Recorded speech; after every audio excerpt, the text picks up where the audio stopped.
Dawa zara uce ni ko ta zara ce, dawa zara uce ni ko ta zara ce, zara ce,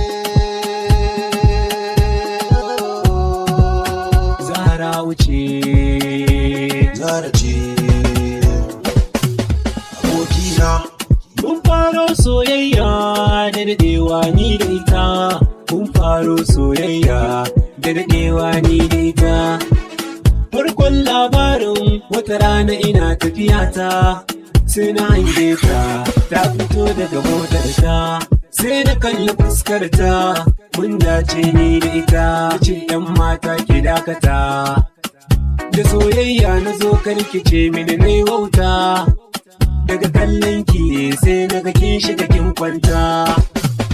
A rayuwata ke zan bai wa zuciyata, a nan na burge ta sai ta bani lambar ta, ta ce na kirawo ta sai ta shige motar ta, motar ta.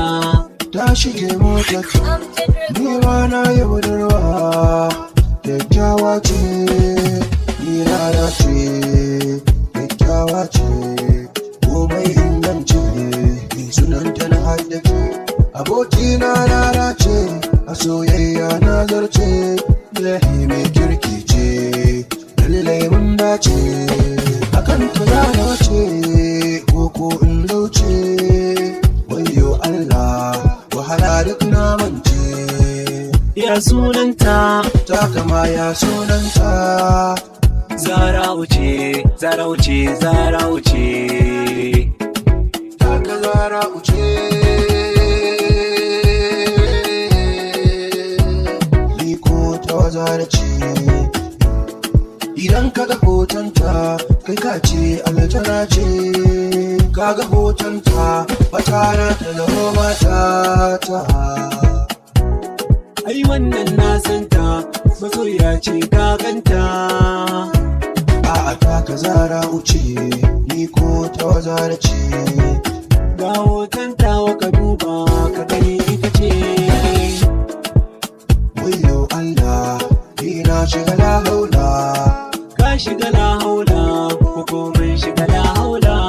na fara jin kasala, soyayya bai wala, Aboki ya zami, ta samu cikin yanayi. share ta zami, kuma auren ta bami. Ka shirya mu je garin su, sannan mu je gidan su. Ka san garin da Lisa, sai na faso asusu. Ta ka zara uce, ni ko ta wazara ce, ta ka zara uce, ni ko ta wazara ce. Ai dai ne, zara ko zara ce. Sauti daga areoflog.com.